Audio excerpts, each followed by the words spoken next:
India വിട്ട് പുറത്ത് പഠിക്കുന്ന എല്ലാവരുടെയും പാരൻസ്, ഈ പഠിക്കാൻ വേണ്ടി വരുന്നവരും ജോലി ചെയ്യാൻ വരുന്നവരുടെ പാരൻസ്, അവരെല്ലാവരും എന്തുമാത്രം കഷ്ടപ്പെട്ടിട്ടാണ് നമ്മൾ ഇങ്ങോട്ട് അയക്കുന്നത്. അതൊരു ഫാമിലി എടുക്കുകയാണെന്നുണ്ടെങ്കിൽ, ഞാൻ ഒരു ആവറേജ് എന്നുള്ള രീതിയിലാണ് പറയുന്നത്. അതായത് ആവറേജ് ഫാമിലി, ആവറേജ് എന്ന് വെച്ചാൽ പണത്തിൻ്റെ കാര്യത്തിലല്ല, നമ്മളുടെ ലൈഫ് സ്റ്റൈലിൻ്റെ കാര്യത്തിൽ. യൂഷ്വലി നമ്മൾ ടിപ്പിക്കലി നമ്മളുടെ കേരളത്തിൽ നമ്മുടെ ഫാദറായിരിക്കും വർക്ക് ചെയ്യുന്നത്. യൂഷ്വലി വീണ്ടും ഞാൻ പറയും, ഞാൻ ജനറലൈസ് ചെയ്യുന്നതല്ല, ജസ്റ്റ് ഒരു കമ്പാരിസൺ എടുക്കുകയാണ്. അപ്പോൾ നമ്മുടെ അമ്മമാർ വീട്ടിൽ കാര്യങ്ങളൊക്കെ നല്ല അടിപൊളിയായിട്ട് നോക്കുന്നു. നമ്മളുടെ അച്ഛൻ നമ്മുടെ അപ്പൻ പണിയെടുക്കുന്നു, അതിനുവേണ്ടി വീട്ടിലെ കാര്യങ്ങളെല്ലാം നന്നായിട്ട് നടക്കാൻ വേണ്ടിയിട്ട് പൈസ കൊണ്ടുവരുന്നു. അമ്മ വീട്ടിലെ കാര്യങ്ങൾ, for example cooking, cleaning, basic ആയിട്ടുള്ള കാര്യങ്ങളെല്ലാം പ്രോപ്പറായിട്ട് കൊണ്ടു നടക്കുന്നു. വീണ്ടും ഞാൻ പറയുന്നു, ജനറലൈസ് ചെയ്തല്ല, നമ്മുടെ അമ്മമാരോ അല്ലെങ്കിൽ സ്ത്രീകളുടെ ജോലി അതാണ്, അങ്ങനെയുള്ള ടോപ്പിക്കിലേക്കൊന്നും ദയവ് ചെയ്ത് എടുക്കരുത് അവർ പറയുകയാണ്. അപ്പോൾ ഇവരെല്ലാവരും ഇനി ഇവരുടെ ഒരു ലൈഫ് എടുക്കാം. അതായത് നമ്മുടെ അച്ഛൻ ജോലി ചെയ്യുന്നു, അമ്മ ഈ കാര്യങ്ങളൊക്കെ നോക്കുന്നു. അച്ഛൻ്റെ കാലത്ത് എണീക്കുന്നു, ജോലിക്ക് വേണ്ടി തയ്യാറെടുക്കുന്നു. ഇഷ്ടപ്പെട്ട ജോലിയാണെങ്കിൽ അല്ലെന്നുണ്ടെങ്കിലും കുടുംബത്തിന് വേണ്ടിയിട്ട് കഷ്ടപ്പെട്ട് പണം സമ്പാദിച്ചുകൊണ്ട് വരുന്നു. നമ്മുടെ അമ്മയുടെ കാര്യം എടുക്കാം. അപ്പോൾ ഈ അച്ഛന് വേണ്ടിയിട്ട് കറക്റ്റ് സമയത്ത് ഭക്ഷണം കാര്യങ്ങളെല്ലാം ചെയ്തു കൊടുക്കുന്നു, വീടിൻ്റെ ഓർഡർ, ഫുഡ്, കുക്കിംഗ്, ക്ലീൻ ഇതെല്ലാം ചെയ്യുന്നു. അപ്പോൾ ഈ ഒരു ഫാമിലിയുടെ ഒരു വ്യക്തി നാട്ടിലേക്ക് അല്ലെങ്കിൽ ഇന്ത്യയിൽ നിന്ന് പുറത്തേക്ക് പഠിക്കാൻ വേണ്ടി പോയി എന്ന് വിചാരിക്കുക. അപ്പോൾ നമ്മുടെ പാരൻസ് ഈ ചെയ്യുന്ന കഷ്ടപ്പാടുണ്ടല്ലോ, അതിനുശേഷം നമ്മൾ ഈ ഒരു സംഭവം സൈഡിലേക്ക് മാറ്റി വയ്ക്കും. ഞാൻ അടുത്തൊരു കാര്യം പറയാം. ഈ ഒരു മക്കൾ ഇവിടെ വന്നതിന് ശേഷം യൂഷ്വലി കേൾക്കാറുള്ള കംപ്ലൈൻ്റാണ് സ്ഥിരമായിട്ട് വിളിക്കുന്നില്ല എന്നുള്ളൊരു കാര്യം.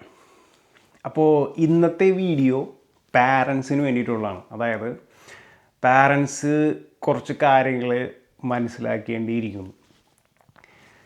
വേറൊന്നും കൊണ്ടിട്ടല്ല, ഞാൻ ഈ കഴിഞ്ഞ ദിവസം ഒരു റീൽ കണ്ടായിരുന്നു. ഒരു സ്റ്റുഡൻറ്റിൻ്റെ ലൈഫ് ഒരു സിനിമ പോലെ, ഒരു എബ്രോഡ് പഠിക്കുന്ന ഒരു സ്റ്റുഡൻറ്റിൻ്റെ ലൈഫ് ഒരു സിനിമ പോലെ കാണിച്ചിട്ടുണ്ടെങ്കിൽ, ആ ഒരു സിനിമ നമ്മുടെ ഫാമിലി മെമ്പേഴ്സിനെ മൊത്തം കാണിച്ചിട്ടുണ്ടെങ്കിൽ പകുതി പേരും കരച്ചിലായിരിക്കും എന്നുള്ള രീതിയിൽ.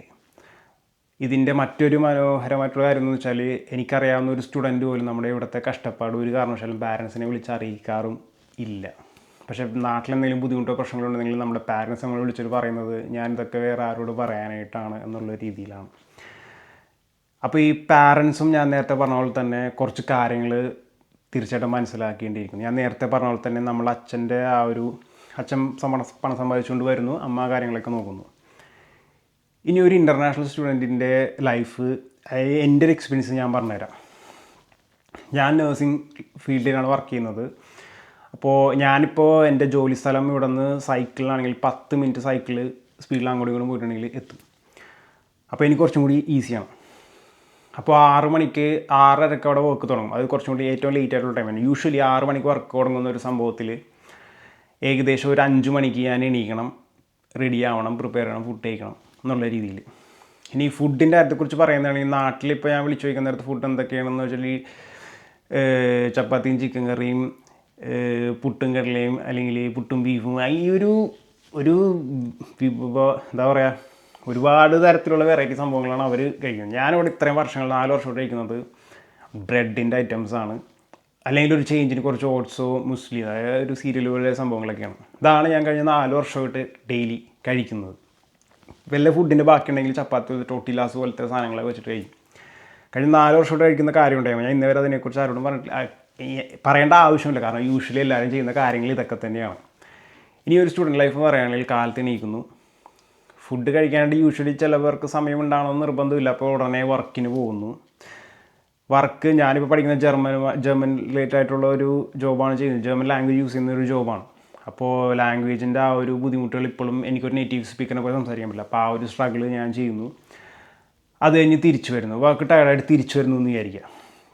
ഞാൻ നേരത്തെ പറഞ്ഞ പോലെ അച്ഛൻ്റെ ജോലി എന്ന് പറയുന്നത് സമ്പാദിച്ചു കൊണ്ടുവരിക, വീട്ടിലെ കാര്യങ്ങൾ അമ്മ ഓർഗനൈസ് ചെയ്യുക. ഞാനിവിടെ തിരിച്ച് ടയർഡായിട്ട് വരാൻ നേരത്ത് എനിക്ക് എന്തെങ്കിലും വീട്ടിലുള്ള ഫുഡ് കഴിക്കണമെന്നുണ്ടെങ്കിൽ, ഞാൻ ഈ വർക്കിന് പോയതിൻ്റെ തലേ ദിവസം ഓൾറെഡി എന്തെങ്കിലും പ്രിപ്പയർ ചെയ്ത് വെച്ചിട്ടുണ്ടെങ്കിൽ മാത്രമേ എനിക്ക് ഈ അടുത്ത ദിവസം വർക്ക് കഴിഞ്ഞ് തിരിച്ചു വരുമ്പോൾ എന്തെങ്കിലും കഴിക്കാനായിട്ട് പറ്റുള്ളൂ. ഈ ഒറ്റയ്ക്ക് താമസിക്കുന്നവരുടെ ആരോഗ്യം ഞാൻ പറയാൻ വേണ്ടി പോകുന്നത്. അതായത് ഇവിടെ വന്നിരുന്ന് വർക്ക് കഴിഞ്ഞ് ടയർഡായിട്ട് ക്ഷീണിതനായിട്ട് വന്ന് ഇവിടെ വന്നിരുന്നു എന്ന് വിചാരിക്കാം. ഒരു ഗ്ലാസ് വെള്ളം എടുത്ത് തരാനായിട്ട് ആരും ഉണ്ടാവില്ല, നിങ്ങൾ തന്നെ പോകണം. ഫുഡ് തരാനായിട്ട് ആരില്ല, നിങ്ങൾ തന്നെ പോകണം. എന്തെങ്കിലും സ്പെഷ്യൽ കുക്ക് ചെയ്യാനായിട്ട് താല്പര്യം ഉണ്ടെന്ന് വിചാരിക്കുക. ഒരു ഗ്രൂപ്പൊക്കെ ഉണ്ടെങ്കിൽ ഓക്കെയാണ്. അല്ലാന്നുണ്ടെങ്കിൽ എത്രമാത്രം അത് ഈ സ്പെഷ്യൽ ഒക്കേഷൻസൊക്കെ വരുമ്പോൾ ഓക്കെ, ഡെയിലി ലൈഫിൽ ഗ്രൂപ്പായിട്ട് കുക്ക് ചെയ്ത് പോകണമെങ്കിൽ നല്ലൊരു കമ്മ്യൂണിറ്റി ഉണ്ടെങ്കിൽ ഓക്കെ, അല്ലെങ്കിൽ അതും ബുദ്ധിമുട്ടാണ്. ഈ ഒരു ടോപ്പിക് ഈ ഒരു സ്ട്രഗിൾ, അതായത് ഈ ഒരു തിരിച്ച് വീട്ടിൽ വന്നതിന് ശേഷം ഒരു സുഖമില്ലാണ്ടായി പനി പിടിച്ച് കിടന്നിട്ടുണ്ടെങ്കിൽ പോലും മരുന്നെടുത്ത് തരാനായിട്ടോ അല്ലെങ്കിൽ ആ ഒരു ശക്തി നമ്മൾ തന്നെ സ്വയം ഉണ്ടാക്കിയിട്ട് വേണം പോയി എടുത്തിട്ട് ഇത് കാര്യങ്ങളൊക്കെ ചെയ്യാൻ. അതായത് ഞാൻ നേരത്തെ പറഞ്ഞിട്ടുള്ള ടിപ്പിക്കൽ കോൺസെപ്റ്റ് വെച്ചിട്ട് അച്ഛൻ്റെ ജോലി റോൾ ചെയ്യുന്നു, അമ്മയുടെ റോൾ ചെയ്യുന്നു. ഈ എല്ലാ റോളും കൂടി ഒരു എബ്രോഡ് വന്ന് പഠിക്കുന്ന ഒരു ഇൻ്റർനാഷണൽ സ്റ്റുഡൻ്റാണ് ഇതെല്ലാ കാര്യങ്ങളും ഒറ്റയ്ക്ക് ചെയ്യുന്നത്. നമ്മൾ മനസ്സിലാക്കേണ്ട കാര്യം, നമ്മുടെ പാരൻസ് മനസ്സിലാക്കേണ്ട. എൻ്റെ പാരൻസ് എപ്പോഴും എനിക്കെതിരെ കംപ്ലയിൻറ്റ് പറയുന്നത് ഞാൻ എപ്പോഴും ഞാൻ വിളിക്കുന്നത് എനിക്ക് ഓഫുള്ള ദിവസങ്ങളിൽ മാത്രമാണ്. ഓഫുള്ള ദിവസങ്ങളിൽ മാത്രമാണ് ഞാൻ എൻ്റെ പാരൻസിനെ ഞാൻ വിളിക്കുന്നത്. അത് കാരണം എനിക്ക് അന്നത്തെ ദിവസം മാത്രമേ ഫ്രീ ആയിട്ട് സംസാരിക്കാൻ വേണ്ടി പറ്റുള്ളൂ. ഞാനിവിടെ ജർമ്മനിയിൽ വന്നപ്പോഴേക്കും എൻ്റെ മുടി ഒരുപാട് പോയായിരുന്നു. അപ്പോൾ എനിക്ക് ആദ്യം പേടിയായിരുന്നു. അപ്പോൾ ഡോക്ടറിനെ കണ്ടു പോയപ്പോൾ ഒന്ന് ക്ലൈമറ്റ് ചേഞ്ച് അത് ചെയ്യും. പിന്നെ ഞാൻ വീണ്ടും മുടി പോയി ഡോക്ടറിനെ കൺസൾട്ട് ചെയ്തു. അപ്പോൾ പറഞ്ഞത് സ്ട്രെസ്സാണെന്നുള്ള രീതിയിലാണ്. എൻ്റെ ഫാമിലിയിൽ എനിക്കിപ്പോൾ ഞാൻ പറഞ്ഞ പോലെ തന്നെ എനിക്ക് ഈ വർഷം 29 വയസ്സാവും. ഈ പ്രായത്തിലൊന്നും ഒരാൾക്കും മുടി നരയ്ക്കുന്ന സംഭവങ്ങളൊന്നുമില്ല. എനിക്കിവിടെ കാണാൻ പറ്റുമെന്ന് അറിയില്ല. ഇവിടെ എൻ്റെ ഈ ഒരു ഭാഗങ്ങൾ ഇവിടേക്കെല്ലാം മുടി ചെറുതായിട്ട് നരച്ചു തുടങ്ങി, താടി വരെ ഇവിടെ നരച്ചു തുടങ്ങി. അത് സംഭവം എന്താണെന്ന് വെച്ചാൽ വീണ്ടും ഞാൻ ഡോക്ടറിനെ പോയി കണ്ടായിരുന്നു. അപ്പോൾ പറഞ്ഞത് സ്ട്രെസ് കൊണ്ടിട്ടാണെന്നാണ് പറഞ്ഞത്. സ്ട്രെസ്സിൻ്റെ ബാക്കി കാര്യങ്ങൾ അന്വേഷിച്ചപ്പോഴേക്കും ഞാൻ ടെസ്റ്റൊക്കെ നടത്തിയായിരുന്നു. Vitamin B12, vitamin B, iron, ഇതിൻ്റെ നല്ല രീതിയിലുള്ള ഡെഫിഷ്യൻസി ഉണ്ടെന്ന്. അപ്പോൾ ഞാൻ ഡോക്ടറിനോട് ഞാൻ ഫുഡിൻ്റെ കാര്യത്തിൽ കോംപ്രമൈസ് ചെയ്യില്ല, ഹെൽത്താണ് എല്ലാം എന്ന് എനിക്കറിയാം, അതുകൊണ്ടിട്ട് തന്നെ ഞാൻ എഫേർട്ട് ഇട്ട് എല്ലാം ചെയ്യാറുണ്ട്. അപ്പോൾ ഡോക്ടർ പറഞ്ഞത് നിങ്ങൾക്ക് ഇവിടെ പുതിയൊരു ഭാഷ പഠിച്ച് നിങ്ങളുടെ ബോഡിക്ക് സ്ട്രെസ് ഇല്ലാന്നുണ്ടെങ്കിൽ പോലും നിങ്ങളുടെ മൈൻഡിൽ ഈ ഒരു കാര്യം നിങ്ങൾ എങ്ങനെയാണ് കാര്യങ്ങൾ മാനേജ് ചെയ്യുക. അപ്പോൾ ഒരു ഇൻ്റർനാഷണൽ സ്റ്റുഡൻറ്റ് ഒരു എക്സാമ്പിൾ ഞാൻ പറയുന്നത്, എല്ലാ കാര്യങ്ങളും ഒറ്റക്കാണ് മാനേജ് ചെയ്യുന്നത്. അപ്പോൾ ഇത് ഓൾറെഡി നമ്മളുടെ ബോഡിക്ക് അല്ലെങ്കിൽ മൈൻഡിനൊക്കെ സ്ട്രെസ്സാണ്. അപ്പോൾ ഈ ഒരു സ്ട്രെസ്സ് നമ്മൾ പുറത്തറിഞ്ഞില്ല എന്നുണ്ടെങ്കിൽ നമ്മുടെ ബോഡിയുടെ ഉള്ളിൽ ഈ ബേൺ ഔട്ട് സംഭവം കാര്യങ്ങൾ പോലെയുള്ള സംഭവങ്ങളൊക്കെ റിസൾട്ട് ചെയ്യും. ഞാൻ ഈ വീഡിയോ മൊത്തം ഈ ഒരു പോഡ്കാസ്റ്റിലൂടെ പറയാൻ വേണ്ടി ആഗ്രഹിക്കുന്ന ഒരു കാര്യം എന്ന് പറയുന്നത്, നമ്മുടെ പാരൻസ് തീർച്ചയായിട്ടും നമ്മളുടെ ഇൻ്റർനാഷണൽ സ്റ്റുഡൻസിൻ്റെ എഫേർട്ടിൻ്റെ ഒരു 10% പോലും മനസ്സിലാക്കിയിട്ടില്ല. ഇതെനിക്ക് വിഷമം വരുന്നൊരു കാര്യം എന്താണെന്ന് വെച്ചിട്ടുണ്ടെങ്കിൽ, ഇത് നമുക്ക് പ്രൂവ് ചെയ്യാൻ വേണ്ടി പറ്റില്ല. ഒരു സ്റ്റുഡൻറ്റ് പോലും ഒരു പാരൻസിൻ്റെ മക്കളും ഇങ്ങനെ എൻ്റെ കഷ്ടപ്പാട് നിങ്ങൾ അറിയണം എന്നുള്ള രീതി. ഞാനൊരു റിയൽ ലൈഫിൽ ഞാൻ ഫോക്കസ് ചെയ്തിട്ടുണ്ടായിരുന്നത്, റിയൽ ലൈഫ് സിറ്റുവേഷൻ ഞാൻ പറഞ്ഞു. ഞാൻ എൻ്റെ പാരൻസിനോട് കൊണ്ടുവന്നിട്ട് വെളുപ്പിന് 5 മണിക്ക് മഞ്ഞും ഇതൊക്കെ പെയ്യണ സമയത്ത് പുറത്തേക്ക് കൊണ്ടുവന്നിട്ട് സൈക്കിളൊക്കെ ചവിട്ടി ഈ മഞ്ഞത്തിലൂടെയും സ്ലിപ്പായി കിടക്കുന്ന റോഡിലൂടെയൊക്കെ ഒന്ന് അങ്ങോട്ടും ഇങ്ങോട്ടൊക്കെ നടത്തിക്കാൻ കൊണ്ടുപോയിട്ട് അത് കഴിഞ്ഞതിന് ശേഷം തിരിച്ചു വരാൻ നേരത്ത് ബ്രെഡ് ഐറ്റംസോ അല്ലെങ്കിൽ ഇവിടെയുള്ള ടിപ്പിക്കൽ ബ്രേക്ക്ഫാസ്റ്റൊക്കെ കൊടുത്തിട്ട് എങ്ങനെയുണ്ടെന്നുള്ള രീതിയിൽ 2 ദിവസം ചോദിക്കാൻ വേണ്ടിയിട്ടുള്ള ഇതൊക്കെ ഞാൻ ആലോചിച്ചായിരുന്നു. ഇവരും കൂടി ഒന്ന് മനസ്സിലാക്കണം. പിന്നെ ഇതൊന്നും പ്രൂവ് ചെയ്യാനായിട്ടൊന്നുമില്ല. അപ്പോൾ പിന്നെ എൻ്റെ കുറച്ച് ഫ്രണ്ട്സിൻ്റെ പാരൻസ്, നമ്മൾ ഈ ഇൻ്റർനാഷണൽ ഇവിടെ വന്നതിന് ശേഷം അവരുടെ ഈ നാട്ടിലേക്ക് പോകുന്ന ആൾക്കാരെല്ലാവരും നല്ല രീതിയിൽ, യൂഷ്വലി അങ്ങനെയാണ്, നല്ല മാക്സിമം പറ്റുന്ന രീതിയിൽ ഡ്രസ്സൊക്കെ ചെയ്ത് ആ ഒരു സംഭവം. അപ്പോൾ അത് അവർക്ക് അവരുടെ വിചാരം ഇവരുടെ ആ ലൈഫ് സ്റ്റൈൽ ഇത് ഇങ്ങനെയാണെന്നുള്ള രീതിയിലാണ്. പക്ഷേ ഇവിടുത്തെ ലൈഫ് സ്റ്റൈൽ വേറെയാണ്. ഇവിടുത്തെ ചെയ്യാത്ത ജോലി ഉണ്ടാവില്ല. നമ്മുടെ പാരൻസ് ചിലപ്പോൾ ഇങ്ങനെ മറ്റൊരു മിസ്കൺസെപ്ഷനാണ്, അതായത് ഇവിടെ നമ്മൾ ഒരുപാട് പൈസ സമ്പാദിക്കുന്നുണ്ടെന്ന്. അതായത് നല്ല രീതിയിലുള്ള പൈസ നമ്മളിവിടെ സമ്പാദിക്കുന്നുണ്ട്, ഭയങ്കര സുഖമാണ്. ഇതൊക്കെ കുറേ കാര്യങ്ങൾ പാരൻസിന് യാതൊരുവിധ ഐഡിയ ഇല്ല. ഇതൊരു പാരൻസിനോടുള്ള എന്താ പറയുക, വേക്കപ്പ് കോൾ അങ്ങനത്തെ രീതിയിലൊന്നുമല്ല, കുറച്ച് അണ്ടർസ്റ്റാൻഡബിലിറ്റി മനസ്സിലാക്കണം ആ ഒരു രീതിയിൽ. എൻ്റെ വീട്ടിൽ ഞാൻ സ്ട്രിക്റ്റ് ആയിട്ടുള്ള രീതിയിലുള്ള ഇത് വെച്ചിട്ടുണ്ട്. അതായത് എനിക്ക് ഫ്രൈ ഓഫുള്ളപ്പോൾ മാത്രം ഞാൻ വിളിക്കും. കാരണം അന്നത്തെ ദിവസമായിരിക്കും ഞാൻ മെൻ്റലി റിലാക്സ്ഡ് ആയിട്ടിരിക്കുന്നത്. ഞാൻ നഴ്സിങ്ങിലാണ് വർക്ക് ചെയ്യുന്നത്, ആൾക്കാരായിട്ട് വർക്ക് ചെയ്യുന്നത്. അപ്പോൾ ഒരുപാട് സ്ട്രെസ് ഉണ്ടാവും. എൻ്റെ വർക്ക് ചെയ്യുന്ന ഡിപ്പാർട്ട്മെൻറ്റിൽ ഞാനാണ് ഇപ്പോൾ ഉള്ള ആകപ്പാടെയുള്ള ഫിക്സഡായിട്ടുള്ള പെർമനൻറ്റ് ഷിഫ്റ്റ് ഫ്യൂറിങ് ആ ഒരു രീതിയിൽ വർക്കർ എന്ന് പറയുന്നത്. അതായത് ആ സ്റ്റേഷൻ്റെ കുറച്ച് ഉത്തരവാദിത്തം എനിക്കുണ്ട്. ഞാൻ അവിടെ 2 ദിവസം ലീവ് എടുത്താൽ അത് പ്രോപ്പറായിട്ട് പോകണമെന്നുണ്ടെങ്കിൽ കുറച്ച് കാര്യങ്ങളവിടെ ഓൾറെഡി ചെയ്ത് വെക്കണം. അല്ലെങ്കിൽ എനിക്ക് പകരം വരുന്ന ഒരാൾ പ്രോപ്പറായിട്ട് ചെയ്ത് ആ ഇൻഫർമേഷൻ എനിക്ക് കിട്ടിയാൽ മാത്രമേ അവിടെ നടക്കുകയുള്ളൂ. അപ്പോൾ ഈ ഒരു സംഭവം, പിന്നെ മനുഷ്യരായിട്ടുള്ള കൊളീഗ്സ് തമ്മിലുള്ള വഴക്ക്, പ്രശ്നങ്ങൾ, ഇതെല്ലാം ഇതിൻ്റെ ഇടയിൽ നിൽക്കുന്നതും ഞാനാണ്. എൻ്റെ ഉത്തരവാദിത്തമാണ് ഇതൊക്കെ നോക്കിക്കൊണ്ട് പോകുക എന്നുള്ള രീതിയിൽ. അങ്ങനെ ഓൾറെഡി 2 ഇഷ്യൂസ് കഴിഞ്ഞായിരുന്നു. അപ്പോൾ ഇതെല്ലാം സ്ട്രെസ്സാണ്. അപ്പോൾ ഇതെല്ലാം കഴിഞ്ഞതിന് ശേഷം ഞാൻ വീട്ടിൽ വരാൻ നേരത്ത് ഞാൻ ഈ പറഞ്ഞ പോലെ തന്നെ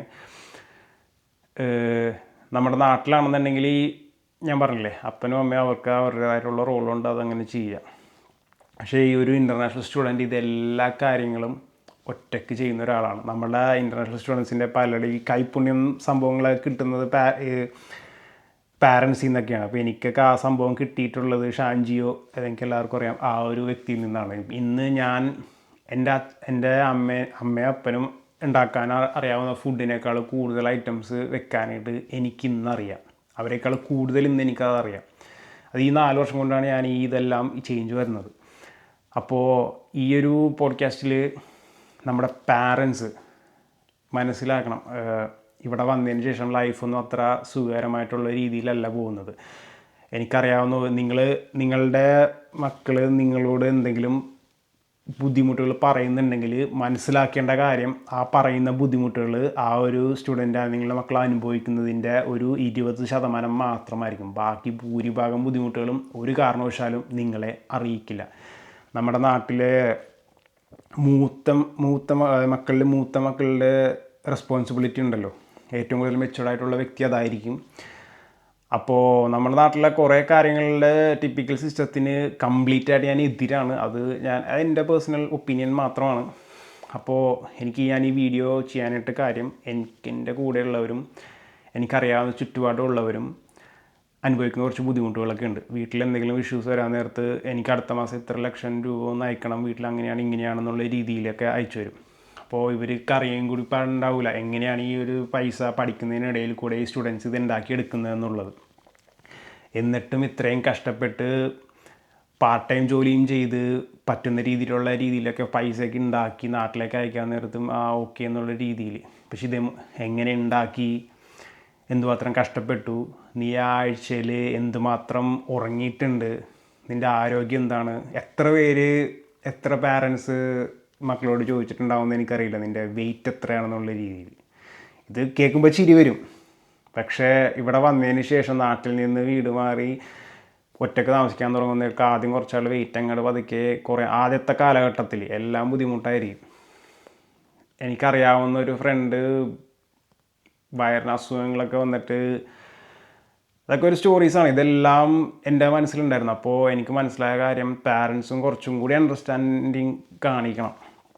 നിങ്ങൾ വിചാരിക്കുന്ന പോലെ ഇവിടെ സ്വർഗമൊന്നുമല്ല, നിങ്ങളെ മറന്നു പോയിട്ടൊന്നുമല്ല നിങ്ങളെ വിളിക്കാത്തത്. ചിലപ്പോൾ ബുദ്ധിമുട്ട്. എൻ്റെ മുട്ടിന് ഇവിടെ ഒരു സർജറി കഴിഞ്ഞിട്ടുണ്ട് കാലിന്. സർജറി കഴിഞ്ഞതിന് അതായത് ഒരു വലിയൊരു സർജറി ആയിരുന്നു. ഞാൻ ബെഡിലായിരുന്നു കുറച്ചാൾ, നടക്കാൻ വേണ്ടി പഠിക്കേണ്ടി വന്നു. ഇത് ഞാൻ പ്രോപ്പറായിട്ട് നടന്ന് തുടങ്ങിയതിന് ശേഷം മാത്രമാണ് ഞാൻ വീട്ടിൽ കോൾ ചെയ്തത്. അതായത് ഏകദേശം ഒരു 2.5-3 മാസത്തോളം ഞാൻ കോൾ ചെയ്തില്ലായിരുന്നു. കാരണം എനിക്ക് പ്രോപ്പറായിട്ട് നടക്കാൻ പഠിച്ചതിന് ശേഷം മാത്രം. അതൊന്നും എൻ്റെ വീട്ടുകാരെ അറിയിച്ചിട്ടുണ്ടായിരുന്നില്ല. അപ്പോൾ ആ ഒരു സമയത്ത് എൻ്റെ മനസ്സിലുണ്ടായിരുന്നത് എന്തിനാണ് എൻ്റെ വിഷമവും എൻ്റെ വേദനയും ഇവിടെ തന്നെ കിട്ടും, എന്തിന് ഞാൻ മറ്റുള്ളവരിലേക്ക് പകർന്നു കൊടുക്കാൻ നേരത്തൊന്നും കിട്ടുന്നില്ല. അപ്പോൾ ഈ ഒരു അണ്ടർസ്റ്റാൻഡിങ്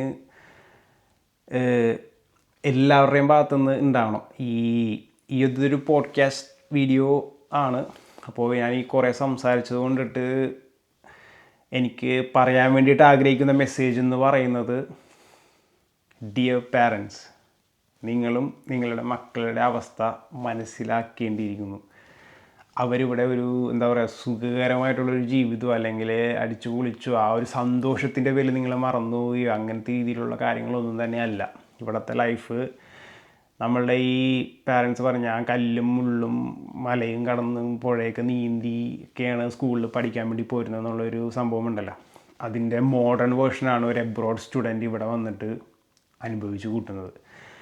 ഇവിടെ വന്നിട്ടുള്ള അതിൻ്റെ ഡിപ്രഷൻ റിലേറ്റഡ് ആയിട്ടുള്ള മെൻ്റൽ ഹെൽത്ത് ഇഷ്യൂസിൻ്റെ കാര്യങ്ങൾ അതിനെക്കുറിച്ചൊന്നും ഞാൻ പറയുന്ന പോലുമില്ല. ഇതൊക്കെ അതൊരു മറ്റൊരു റിയാലിറ്റിയാണ്. നമ്മുടെ നാട്ടിൽ നിന്ന് ഒരുപാട് സ്റ്റുഡൻസ് പുറത്ത് പോയി പഠിക്കുന്നത് കൊണ്ടിട്ട് തന്നെ ഇന്നത്തെ കാലത്ത് ഈ ഒരു വീഡിയോയ്ക്ക് ഒരു പ്രസക്തി ഉണ്ടെന്ന് എനിക്ക് തോന്നി. നമ്മളുടെ പാരൻസും അറിഞ്ഞിരിക്കണം.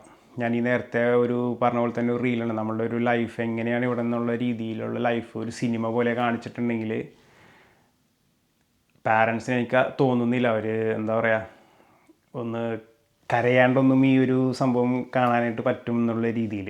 ഞാൻ ഈ പ്രത്യേകിച്ച് പറയുന്നത് ഈ +2 കഴിഞ്ഞിട്ട് 18 വയസ്സ് കഴിഞ്ഞിട്ട് വരുന്ന ഒരു ഏജ് ഉണ്ടല്ലോ, അതായത് വേണ്ടത്ര ലോകപരിചയം ഉണ്ടാവില്ല. അപ്പോഴും നമ്മുടെ നാട്ടിലെ കൾച്ചർ പ്രകാരം അവരപ്പോഴും കുട്ടികൾ തന്നെയാണ്. +2 കഴിഞ്ഞിട്ട് നേരെ പഠിക്കാൻ വേണ്ടി വരുന്നത് ആ ഒരു സമയത്ത് നമ്മുടെ നാട്ടിൽ ആ ഒരു കുട്ടികൾ എന്നുള്ള രീതിയിൽ തന്നെയാണ്. അപ്പോൾ അവരൊക്കെ ഇന്നത്തെ കാലത്ത് വേറെ ഉണ്ടോ, ഇന്നൊരു 18 വയസ്സുള്ള ഒരാളുടെ ഒരു മെച്യൂരിറ്റി അല്ല എൻ്റെ കാലത്തെ 18 വയസ്സുള്ള ഒരാളുടെ മെച്യൂരിറ്റി. ഇന്നത്തെ പിള്ളേർ കുറച്ചും കൂടി കൂടുതൽ മെച്യൂർഡാണ്.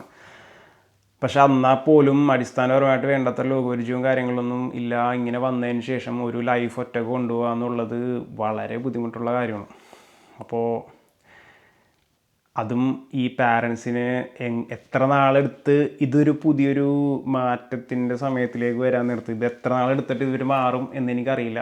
പക്ഷേ പാരൻസും ഇങ്ങനെയുള്ള കാര്യങ്ങൾ പതുക്കെ മനസ്സിലാക്കി തുടങ്ങണം.